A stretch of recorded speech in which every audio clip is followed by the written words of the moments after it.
Hello दोस्तों, कहानियों के इस चैनल पर आपका फिर से स्वागत है। एसएसपी सविता चौधरी अपने कक्ष में विचार मग्न सी बैठी थीं। कुछ दिन पहले उनके सामने एक अजीब सा केस आया था जिसने उन्हें उलझन में डाल दिया था। दरअसल एक दंपत्ति ने अपना बच्चा न होने की स्थिति में सरोगेसी यानी किराए की कोख की मदद ली थी। सरोगेट मदर के जुड़वा बच्चा होने पर उस सरोगेट मदर ने एक बच्चा तो दंपत्ति के हवाले कर दिया, पर दूसरा बच्चा अपने पास रख लिया।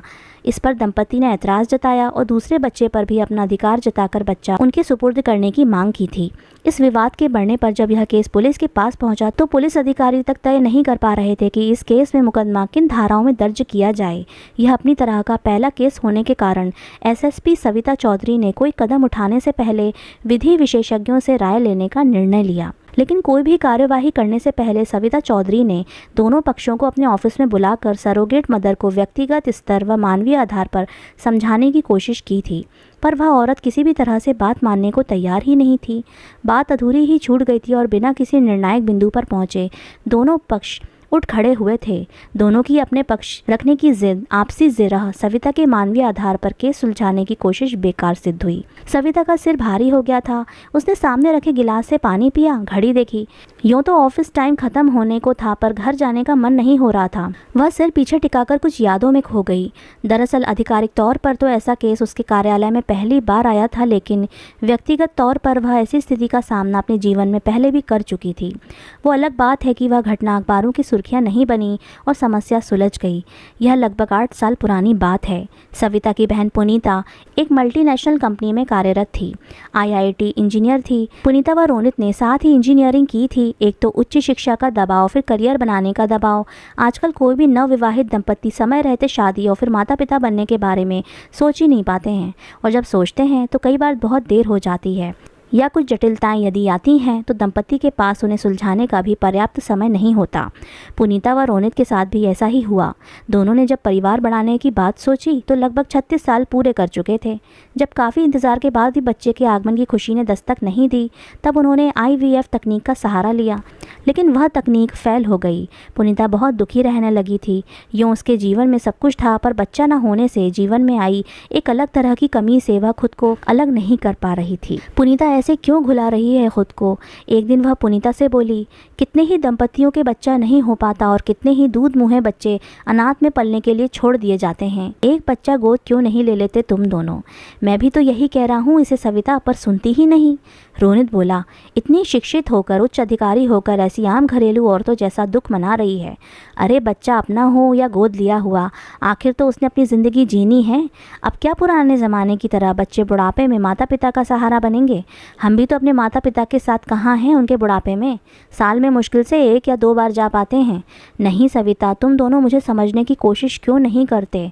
मैं अपना बच्चा चाहती हूँ, मेरा और रोनित का। मैं क्या नहीं चाहता कि हम दोनों का बच्चा हो, लेकिन अगर नहीं हो पा रहा है तो क्या करें? IVF तकनीक भी आजमा ली, कितनी तकलीफ़देह होती है तकनीक, तुमने भी तो अनुभव की है। पुनीता चुप हो गई। सविता को पुनीता की उदासी चुप जाती थी। कई तरह से पुनीता को समझाया सविता ने कि वह बच्चा गोद लेने के बारे में सोचे, लेकिन पुनीता किसी भी तरह तैयार नहीं हुई। फिर एक सीनियर पुलिस ऑफिसर होने के नाते सविता की जिम्मेदारियां बहुत थीं। वह अपनी नौकरी में बहुत व्यस्त रहती थी। घर आकर भी वह नौकरी की व्यस्तता से खुद को पूरी तरह से अलग नहीं कर पाती थी। इसलिए पुनीता की समस्या के बारे में बीच बीच में याद आता, फिर भूल जाती। फिर एक दिन रविवार को पुनीता का फ़ोन आया, सविता आज खाली है तो बस एकदम चली आ, तुझसे बहुत ज़रूरी बात करनी है। पुनीता की आवाज़ में उत्साह व खुशी साफ झलक रही थी। हर समय उदास मूड में बात करने वाली पुनीता आज इतनी खुश होकर कैसे बात कर रही है, सविता की समझ में नहीं आया। तैयार होकर वह पुनीता के घर पहुंच गई। पुनीता ने गर्मजोशी से उसका स्वागत किया। अरे ये सूरज पश्चिम से कैसे निकल आया आज?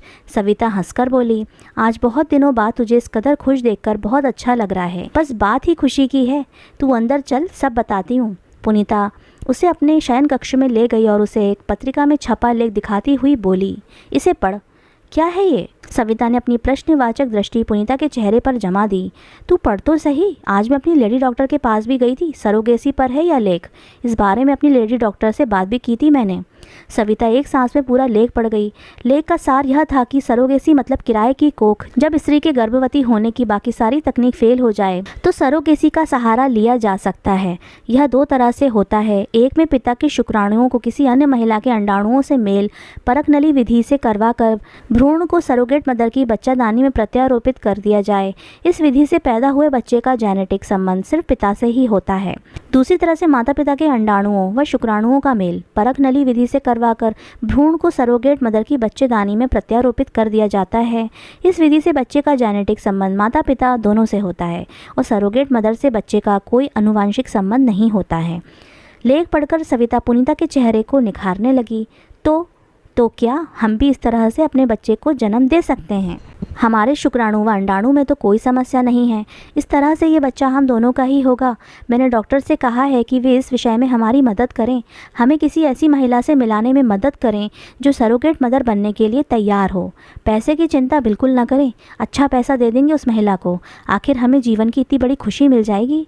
पुनीता अपनी ही रौ में बोलती हुई खुशी से उमग रही थी। सविता, तू भी हमारे लिए कोशिश करना। पुनीता की बात सुनकर सविता ने एक विचार मग्न सी दृष्टि उस पर डाली।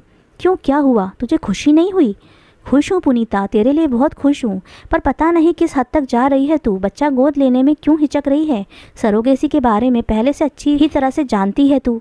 भारत में सरोगेसी को व्यावसायिक रूप से मान्यता 2002 से मिली है। भले ही यह तकनीक जनसाधारण के बीच इतनी प्रचलित नहीं है, पर सच बताऊँ, मुझे तो यह सब कभी पसंद नहीं आता। क्यों, इसमें पसंद ना आने वाली क्या बात है? पुनीता आश्चर्य से बोली। नारी देह के शोषण का नायाब वैज्ञानिक तरीका है ये, एक तरह का। एक तरफ महिला दिवस मनाया जाता है, पत्नीत्व और मातृत्व से जुदा स्त्री अपनी खुद की पहचान बनाने के लिए संघर्षरत है।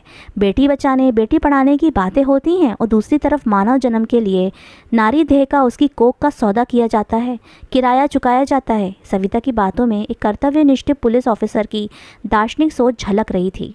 इसमें नारी शोषण की क्या बात है? पुनीता, मुझे व्यक्तिगत स्तर पर इस तकनीक से बच्चा पैदा करना कभी पसंद आया ही नहीं। क्या सम्रांत तरीका है ये नारी देह के दैहिक शोषण का? नारी सशक्तिकरण के इस युग में जब नारी अपनी देह के चक्रव्यूह से निकलकर अपनी अंतरात्मा की आवाज़ सुन रही है, अपने जीवन के उत्थान पर पड़ी सदियों की बेड़ियां तोड़ रही है, तब यौन देह व्यापार की तरह भी यह भी एक और तरह का शोषण नहीं है नारी देह का? धन कमाने का एक अद्भुत जरिया है, और वो भी लाखों में। आसपास के लोग व परिवार वाले कल पैसे कमाने के लिए इसको भी एक धंधा ही नहीं बना देंगे? यौन व्यापार में तो पुरुष वर्ग ही नारी के शरीर का शोषण करता है, पर सरोगेसी में तो भविष्य में करियर की तरफ उन्मुख स्त्रियां देर से विवाह व संतानोत्पत्ति में होती कठिनाइयों के कारण स्त्रियों को भी स्त्रियों के शरीर का शोषण करने में पुरुष के बराबर का भागीदार बना देगी। सविता झुंझलाकर बोली। आखिर तुझे बच्चा गोद लेने में क्या दिक्कत है? एक अनाथ बच्चे का भविष्य बनेगा, देश को, समाज को एक अच्छा नागरिक देगी। अपना बच्चा, पराया बच्चा क्या होता है? क्या कल कोई डीएनए परीक्षण कराने वाला है ये जानने के लिए कि वो तुम्हारा बच्चा है या नहीं? पर पुनीता को ना मानना था न मानी। काफ़ी समझाने के बाद सविता ने भी हथियार डाल दिए। ठीक है, तुझे जैसा ठीक लगे वैसा कर, कहकर वह वापस चली आई थी। कार्य की व्यस्तता में वह फ़ोन पर भी पुनीता से बहुत कम बात कर पाती थी। एक दिन खुशी से उमगता पुनीता का फ़ोन फिर से आ गया। एक महिला मिल गई है सविता, और रोनित भी तैयार है। बस अब दुआ कर कि सब कुछ ठीक से हो जाए। सुनकर सविता मुस्कुरा दी। कितना किराया तय हुआ? कहते कहते उसके स्वर में आखिर व्यंग छलक ही गया।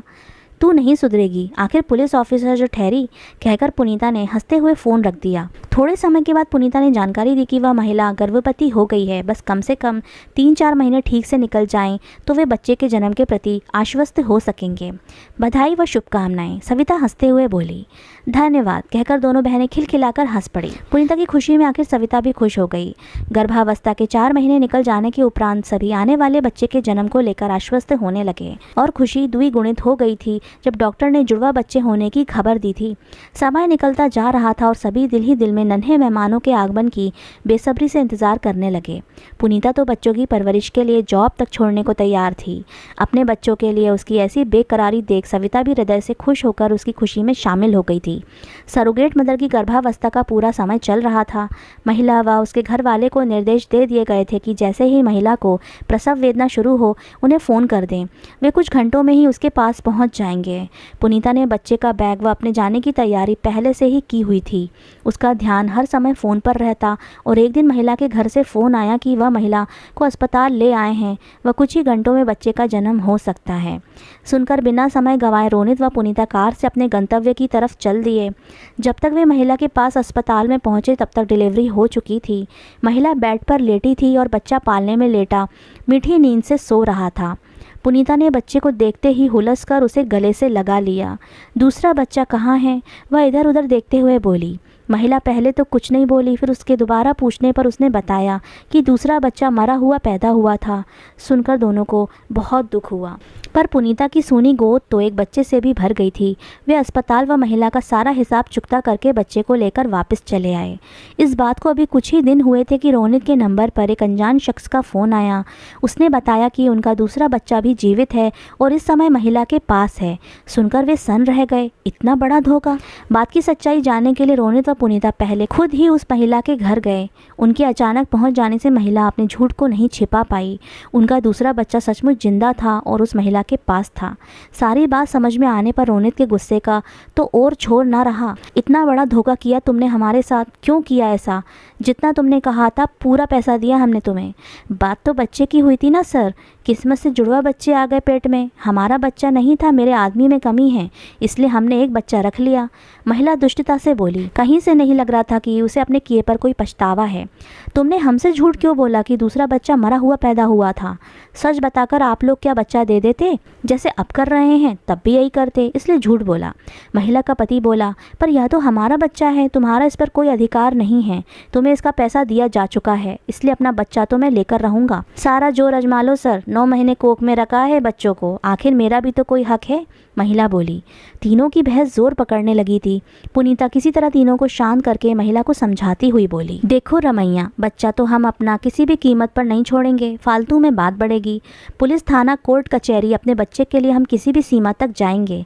क्या तुम्हें यह सब पसंद है? क्या तुम यह सब वहन करने की आर्थिक स्थिति में हो? सोच लो, अभी तो हम तुम्हें प्यार से समझा रहे हैं। लेकिन महिला, उसका पति व बाकी घर वाले किसी भी तरह बच्चा देने को राजी नहीं हुए।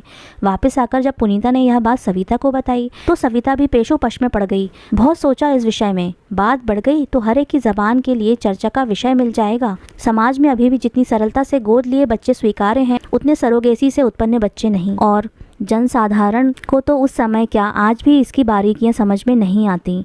वो तो सरोगेसी का मतलब कुछ का कुछ निकाल लेंगे। रिश्तेदारों में भी सभी तो इतने पढ़े लिखे नहीं होते। यह भी समझ सकते हैं कि रोनित ने महिला के साथ शारीरिक संबंध बनाए होंगे जिससे बच्चों का जन्म हुआ। जितने मुंह उतनी बातें। शिक्षित लोग ही इसके सैद्धांतिक आधार को समझ सकते हैं। इसलिए ज़रूरी है कि किसी भी तरह के व्यक्तिगत व मानवीय आधार पर ही महिला को समझाया जाए।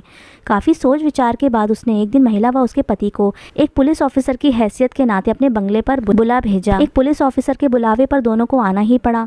रमैया नाम की उस सीधी सादी महिला को देखकर लग नहीं रहा था कि वह इतनी हठी व निडर हो सकती है। लेकिन मातृत्व एक स्त्री से क्या कुछ नहीं करवा सकता। मातृत्व की भूख ने उसकी बहन पुनीता को एक उच्च अधिकारी से एक साधारण घरेलू स्त्री बना दिया और रमैया को दूसरे के बच्चे पर अपना अधिकार जमाकर झूठ बोलने पर मजबूर कर दिया। रमैया के पति को बाहर बिठाकर रमैया को अंदर बुलाकर उसने उसे काफ़ी देर समझाया, लेकिन रमैया किसी भी तरह समझने को तैयार नहीं थी।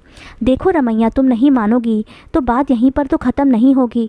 तुम तो दूसरे का बच्चा नहीं छोड़ रही हो, तो वे लोग अपना बच्चा कैसे छोड़ देंगे? सगे भाई, और वो भी जुड़वा बच्चों में से एक बच्चा इतने अच्छे संपन्न व शिक्षित घर में पलेगा, अच्छी शिक्षा पाकर उच्च पद पर जाकर एक सम्मानित नागरिक बनेगा, और दूसरे बच्चे को तुम क्या दे पाओगी?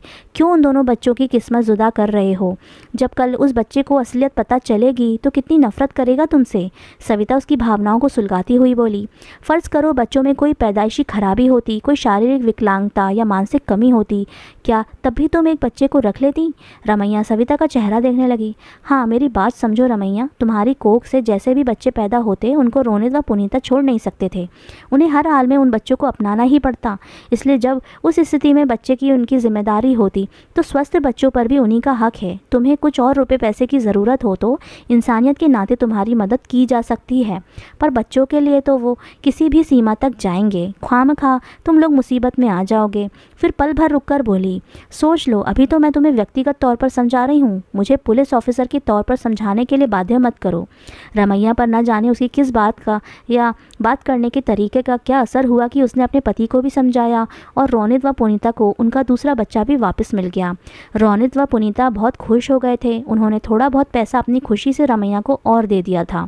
इस बात को लगभग 8 साल हो गए थे। अब तो पुनीता के दोनों बच्चे बड़े हो गए थे। वो समस्या तो इस तरह सुलझ गई थी, पर जमाने में भी परिवर्तन आता रहता है। आज सरोगेसी इतनी अनसुनी या कम अनसुनी बात नहीं रह गई है। जनसाधारण भी इसके बारे में अब काफ़ी कुछ जानने लगा है। लेकिन आज भी किसी विवाद या मतभेद की स्थिति में सरोगेसी से संबंधित कोई स्पष्ट प्रावधान नहीं है, कोई कानून नहीं है। रोनित व पुनीता के केस की तरह का ही एक पेचीदा मामला एक बार फिर आज उसके सामने आ गया था। सविता ने उसी तरह से एक बार फिर व्यक्तिगत तौर पर कोशिश की थी केस को सुलझाने की, पर अब बात 8 साल आगे बढ़ गई थी। सरोगेट मदर किसी भी हालत में बच्चा वापस करने को तैयार नहीं थी। उसे यह केस अब एक पुलिस ऑफिसर के तौर पर ही सुलझाना था। वह समझ नहीं पा रही थी कि आखिर क्या कार्यवाही की जाए, उस महिला के खिलाफ किन धाराओं व नियम के अंतर्गत मुकदमा दर्ज किया जाए।